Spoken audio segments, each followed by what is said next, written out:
Muraho mwese, amazina nk'uko bisanzwe ni Nyirategeka Imana Ejeni, channel ni Ejeni Family. Uyu ni umwanya wo kwiga ijambo ry'Imana. Murabisiko kuri Ejeni Family hanyuraho ibintu bitatu. Uyire n'umwanya w'ijambo ry'Imana.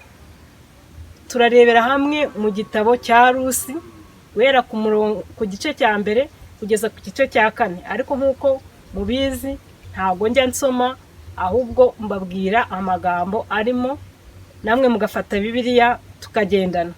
Mbere rero yo kujya muri Bibiliya ngo dusome, tugiye kubanza dusenge.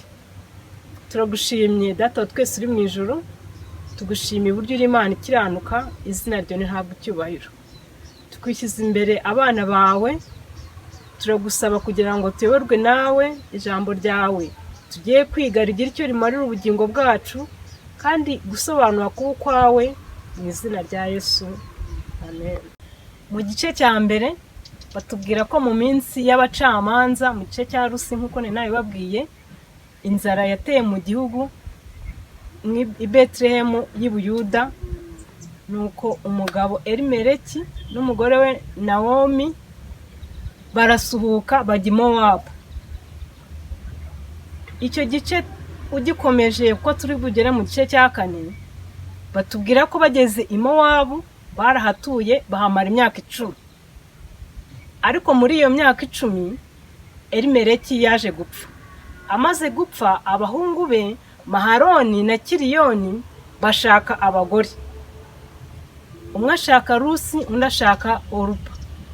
Ku murongo wa 8 w'igice cya mbere batubwira yuko babahungu nabo baje gupfa, bapfa nta bana basize. Naomi aza kumenya yuko mu gihugu cyabo inzara yashizemo, abwira bakazana be yuko mu gihugu cyabo ari amahoro, agomba gusubira iwabo. Bararira, biyemeza kujyana nawe. Ariko ku murongo wa 8 arabinginga, arababwira ati bakobwa banjye nimwisubirire iwanyu.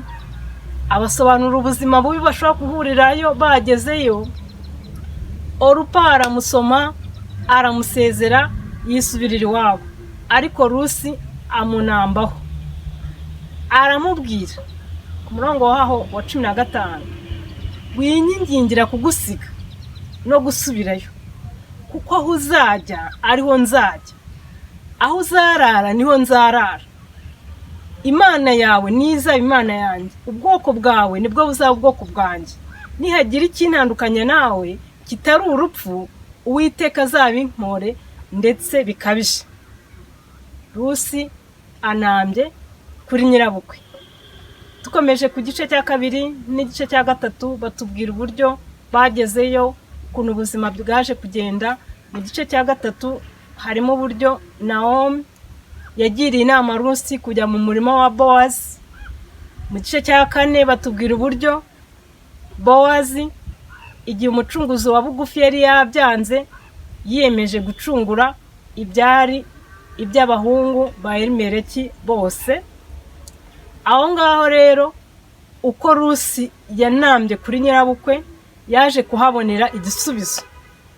Kuko muri icyo gice cya 4 batubwira ukuntu Rusi yaje kubyara umwana, ariko umwana ntago ari we waje kumwita, ahubwo abagore, kubera umugenzo wabagaho iyo umuntu yabaga yasimbuye nyakwigendera, umwana yavukaga ari wo muri urwo rugo.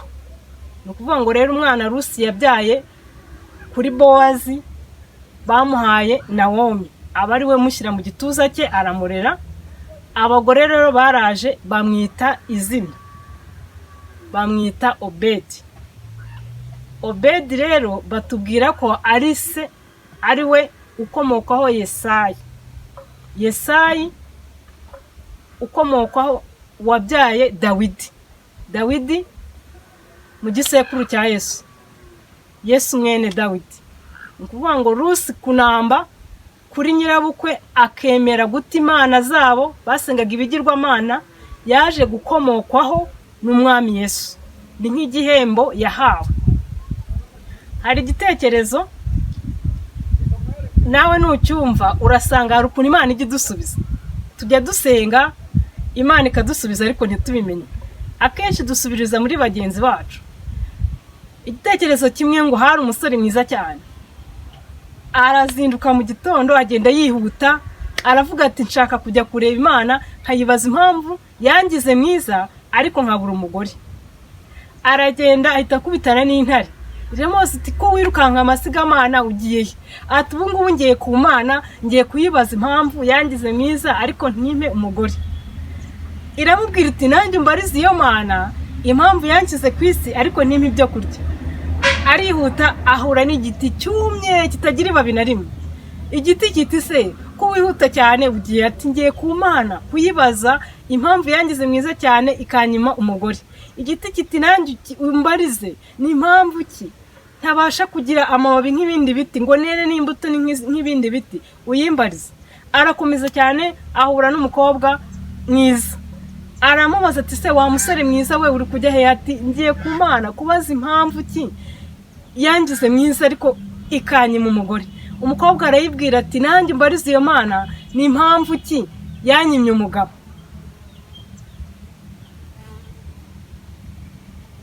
Umukobwa abwiye umusore ati nanjye mbarize Imana ni iki cyatumye inyima umugabo. Umusore arihuta cyane abageze ku Mana. Ni igitekerezo nyine ariko gifite icyigisho. Imana yamubaza iti se bimeze bite wa musore we ko nzindukiye? Ati rwose Mana narinje kukubaza impamvu wangize mwiza ariko ukanyima umugore.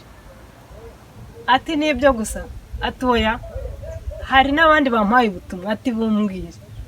Ati nahuye n'intare irambwira ngo nukubera iki wishyize ku isi nuyiha ibiryo.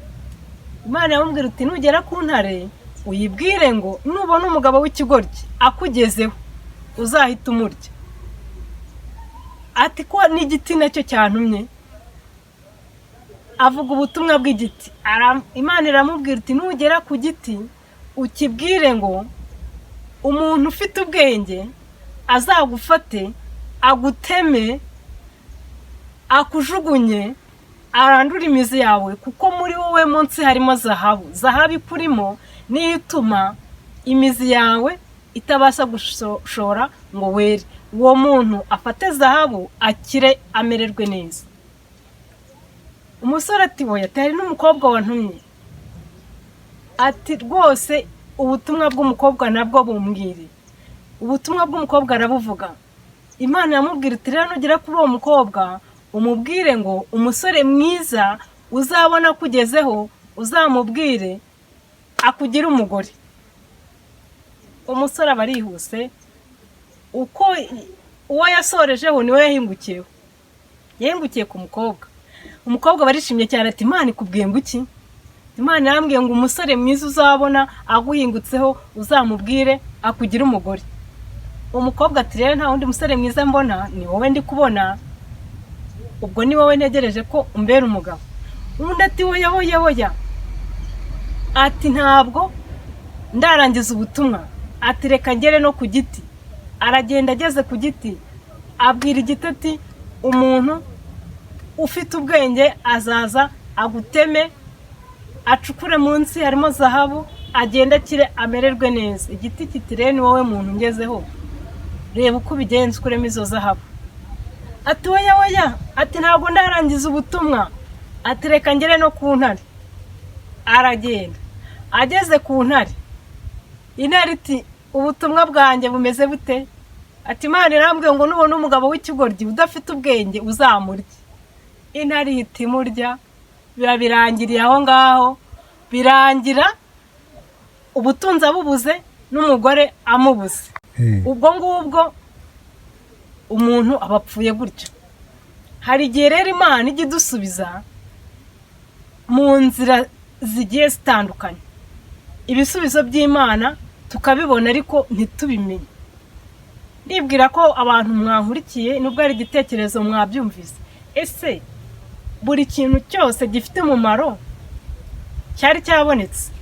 Ubutunzi bwabonetse, umugore yabonetse, umugabo yabonetse, ariko ubwenge bwarabuze birangira apfuye. Imana itugirire neza iduhe kuyinambaho, niho tuzakura ubwenge bwa nyabwo, hanyuma nitumara kumenya ubwenge bukwiriye tubashe kwikiranukira Imana ibidushoboze mu izina rya Yesu. Murakoze cyane.